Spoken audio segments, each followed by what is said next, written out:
Bodi ya korosho kama bodi inayosimamia moja kati ya mazao ya mkakati nchini, inatumia nafasi hii ya maonyesho kutoa elimu kwa wakulima, lakini pia kuwakumbusha wakulima juu ya mambo ya msingi. Na bahati nzuri kipindi hiki cha mwezi wa 8 wa maonyesho ndio kipindi ambacho mkorosho unahudumiwa, unatoa maua. Kwa hiyo ni lazima tuendelee kuwakumbusha wakulima juu ya matumizi sahihi ya viuatilifu.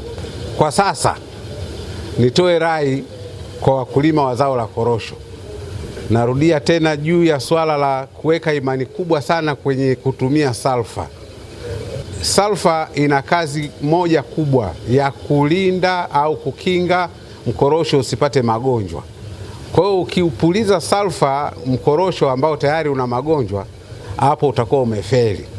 Kwa hiyo nirudie tena wito wangu kwa wakulima kwamba tutumie sana dawa za maji ambazo tunazo kwa wingi, na tuzitumie kulingana na maelekezo ambayo maafisa ugani wetu wanayatoa kwa wakulima. Na bahati nzuri tuna maafisa ugani ambao tumewaajiri kila kata katika maeneo yote yanayolima korosho, maafisa ugani walioajiriwa na bodi ya korosho. Dawa za maji zinaleta matokeo kwa sababu nyingi zinatibu magonjwa ya ubwiliunga pamoja na blight na magonjwa mengine, lakini pia dawa za maji ndio ambazo zinaongeza uzalishaji wa zao la korosho. Maeneo mengi ambayo watu wamezingatia kutumia dawa za maji zina matokeo mazuri. Wale kwa mfano wanaotoka wilaya ya Ruangwa watembelee shambani kwangu. Shambani kwangu kule mimi nimeshapuliza mipulizo 3 na wakati wote nimepuliza dawa za maji.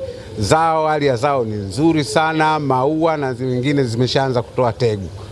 Kwa hiyo tukizingatia juu ya kutumia dawa za maji, matokeo yake ni matokeo chanya.